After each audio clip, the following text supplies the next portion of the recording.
বেশ কয়েকদিন আগে আমি এই ফিটাল ডপলার মেশিনটা কিনেছিলাম আর তোমাদের সঙ্গে ভিডিওটা শেয়ার করেছিলাম। ওখানে অনেকে আমাকে কমেন্ট করেছে আমার পাকামো বেশি, এই মেশিনে নাকি বেবির ক্ষতি হয় এই মেশিন দিয়ে হার্টবিট চেক করলে। তো আমি জানতে চাই কে ওই ব্যক্তি যে বলদের মতো কমেন্টগুলো করে যায় যে এই মেশিনে নাকি বাচ্চাদের ক্ষতি হয়। যখনই ডক্টরের কাছে আমি চেক আপ করতে যাই তখন এই মেশিনগুলো দিয়েই ডক্টররা হার্টবিট চেক করে। আর আমাকে কিন্তু আমার 4 মান্থের পর থেকে এই মেশিন দিয়ে চেক আপ করা স্টার্ট করেছিল। তার আগে আমাকে এমনি দেখিয়ে দিত, মেশিনে বেবি দেখিয়ে দিত যখনই আমি চেক করতে যেতাম।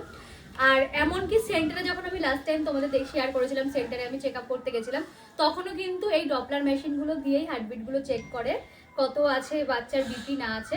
তো শুধুমাত্র এই মেশিনটা আমার কেনা কয়েকদিন আগে, যখন আমার মানে বেবি নড়াচড়া বন্ধ হয়ে গেছিলো, আমাদের খুব টেনশন হয়ে গেছিলো যে সকাল থেকে নড়াচড়া করছে না, পুরো বিকাল হয়ে গেল, চলে গেছিলাম দৌড়ে দৌড়ে ইউএসডি করতে। কিছু করার নেই, কারণ এত টেনশন উঠে গেছিলো আমার।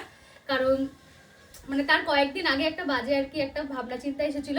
তো তাই জন্য দৌড়াতে দৌড়াতে ডাক্তারকে ফোন করে তারপর বললো পাশে যে এখানে আছে ইউএসডি সেখানে যাও, আপাতত একটা ইউএসডি করিয়ে তুমি চেক করে আসো, তোমার যখন অত টেনশন হচ্ছে। আর এমনভাবেই মানে নড়াচড়াই পুরো বন্ধ হয়ে গেছিলো। তারপর ওখানে গিয়ে সবকিছু ঠিকঠাক ছিল। তারপরে আমার কিন্তু মানে টেনশনের জন্যই এই মেশিনটা আমার মেনলি অর্ডার দেওয়া।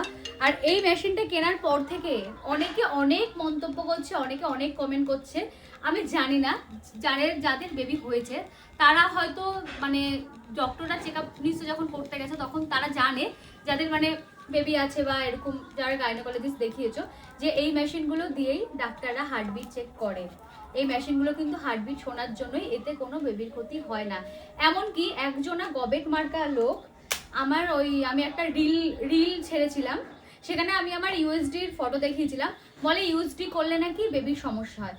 তাহলে মানুষ অ্যানিমাল স্ক্যান করাবে না বেবি ঠিক আছে কি না আছে জানার জন্য? মানে ডাক্তারের থেকে বেশি যারা বোঝে, কিছু বলার নেই তাদের।